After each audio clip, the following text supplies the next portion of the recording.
waa qiso dhab ah oo dhacday. Gabar ayaa waxay xaramka ku dhex aragtay maamo weyn oo ooynaysa, gacmahana kor u taagaysa oo aan ilmada kala joojinaynin. Gabadhii way u timid maamadii oo weydiisay maxaa ku helay maamo oo sidaan ugu ooynaysa, waxayna ugu jawaabtay sida tan: maamo, waxaan ahaa gabar, waxaan isguursanaynin, kadib waxaan wada noolayn muddo 8 sano ah, waxna maan u dhalin muddadaasi. Kadib wuxuu guursaday gabar kale oo Allah wuxuu ka siiyey wiil. Waxaan ahaa intaa kadib mid aad u qalbi jaban oo murugaysan. 2 sano kadib ayaa maalin waxaa dhacday in ninkaygii iyo xaaskiisii labaad ay safar u baxeen, waxaana la iiga tagay wiilkii yaraa ee ay dhaleen. Markii ay sii baxayeen ayaa waxaan go'aansaday inaan wiilka dilo oo gowraco, laakiin intaanan taa ku dhaqaaqin ayaa waxaa ii soo dhacay telefoon, kaasi oo la iigu sheegay ninkaygii iyo xaaskiisii kaleba in shil gaari ay ku geeriyoodeen. Kadib waxaan ku fikiray in wiilka yaraa aan silciyo oo silac uu u dhinto.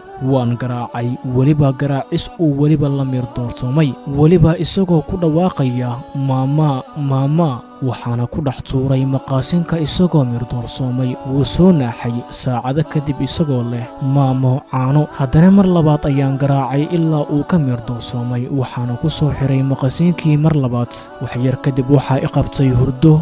waan gam'ay, laakiin waxaan arkay riyo aan ka seexan waayay. hurdadaasi kadib waxaan arkay anigoo la i cadaabayo, qalbigayga lagu shubayo dhagaxaan naar ka samaysan, gacmahaygana budad naar ah lagu garaacayo. mar qura ayaan soo booday, waxaan maqlay saqiirkii oo cod hoose ku leh maamo biyo. anigoo naxsan ayaa biyo siiyey oo caano yarna u sameeyey. muddo kadib wuu koray wiilkii, wuxuuna ii haystay weligii inaan hooyadiisa ahay. waan guursaday tiro 3 nin oo kala duwan, laakiin wax owlaad ah alla igama siinin. hadda waxaan ahay 68 jir, isagayna waa 32 jir. maantana qofka xajka ii keenay waa isaga, wuxuuna ileeyahay kelimadii markii aan garaaci jiray uu igu oran jiray maama. waxaan la ilmaynayaa sida aan yeeli jiray xanuunkeeda iyo sida uu ii wanaajiyey maanta oo aan cid kale haysan, iyo anigoo u sheegi karin sida aan ku samayn jiray markuu ahaa saqiirka. weligaa saqiir yaraha xasdin ama qof bani aadan ahba ma ogid beri sida aad isku noqon doontaan. allow hooyooyinkeena barakeey,